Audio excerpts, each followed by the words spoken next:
Baiklah, Assalamualaikum warahmatullahi wabarakatuh. Perkenalkan, nama saya Widi Ernilasari dengan NIM 12210123405. Baiklah, video saya bertujuan untuk memenuhi tugas mata kuliah Psikologi Agama yang diampu oleh Ibu dosen Dr. Devi Arisanti, SPDI MHG. Baiklah, di sini saya akan membahas tentang materi yang berjudul Perkembangan Beragama Individu pada usia 13-30 tahun. Nah, yang pertama yaitu pengertian remaja. Masa remaja disebut juga dengan masa prapubertas atau pueral, adalah masa peralihan dari masa sekolah menuju masa pubertas, di mana seorang anak yang merasa remaja ingin berlaku seperti orang dewasa, tetapi dirinya itu belum siap menjadi orang dewasa. Nah, masa remaja adalah masa peralihan yang dilalui oleh seseorang dari masa kanak-kanak menuju masa remaja, atau perpanjangan pada masa anak-anak sebelum memasuki masa dewasa. Namun, dalam menetapkan masa remaja itu, para ahli berbeda pendapat. Di antara ahli berpendapat bahwa masa remaja itu terdiri dari masa prapubertas atau pueral. Nah, masa remaja pertama kira-kira umur 13 tahun sampai 16 tahun, dan masa remaja terakhir kira-kira umur 17 tahun sampai 21 tahun. Menurut Hadi Toro, remaja adalah yang berkisar antara usia 12 tahun sampai 21 tahun dengan perincian. Yang pertama yaitu 12 tahun sampai 15 tahun itu masa remaja awal, 15 tahun sampai 18 tahun masa remaja pertengahan, 18 tahun sampai 21 tahun itu adalah masa remaja akhir.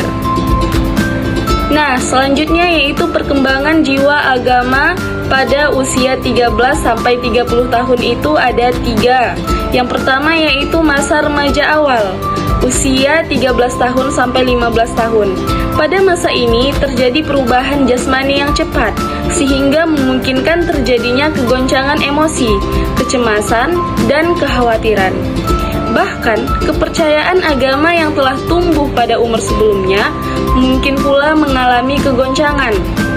Tetapi, kadang-kadang menjadi berkurang yang terlihat pada cara ibadahnya, yang kadang-kadang rajin, yang kadang-kadang malas. Nah, penghayatan rohani cenderung skeptis sehingga muncul keengganan dan kemalasan untuk melakukan berbagai kegiatan ritual yang selama ini dilakukannya dengan penuh semangat dan penuh kepatuhan. Yang kedua yaitu masa remaja madya atau pubertas, yaitu dimulai dari usia 16 sampai 18 tahun. Gejala masa remaja pada tahap ini ialah mengidolakan sesuatu atau mendewa-dewakan sesuatu. Di dalam fase atau masa negatif untuk pertama kalinya, remaja sadar akan kesepian yang tidak pernah dialaminya pada masa-masa sebelumnya. Nah, kesepian ini di dalam penderitaan, yaitu tidak ada orang yang mengerti dan memahami dirinya, dan tidak ada yang dapat menenangkannya.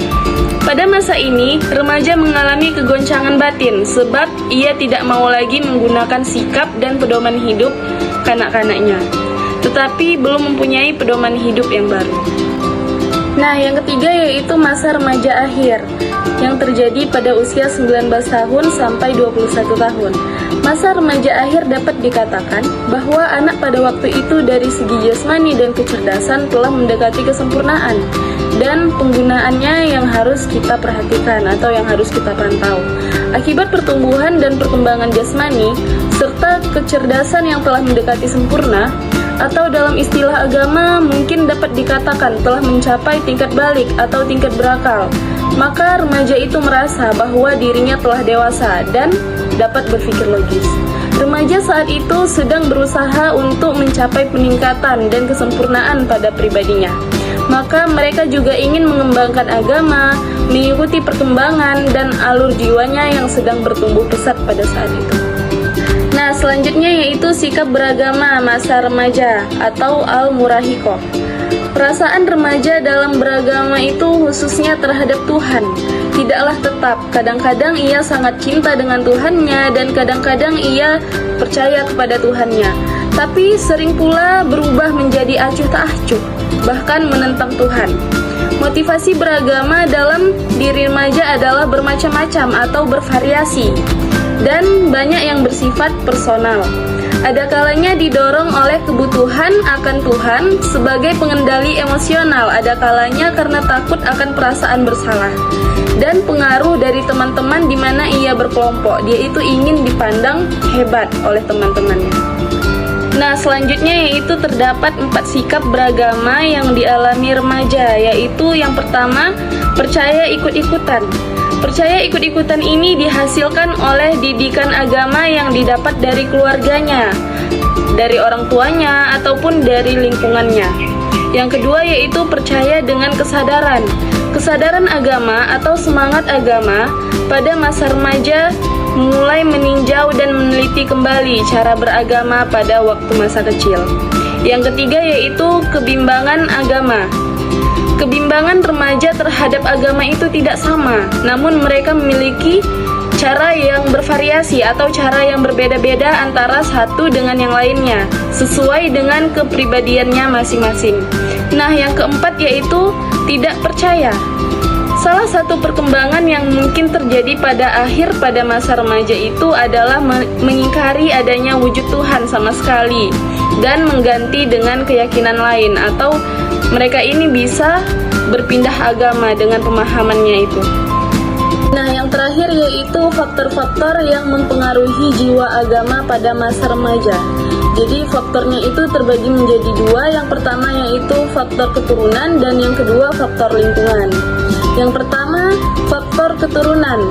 Jadi keturunan ini memiliki peran penting dalam pertumbuhan dan perkembangan anak, di mana ia lahir ke dunia ini membawa berbagai ragam warisan yang berasal dari kedua orang tuanya, atau dari ibu dan bapaknya, atau bisa jadi dari kakek dan neneknya.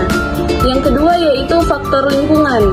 Jadi lingkungan sangat berperan dalam pertumbuhan dan perkembangan anak.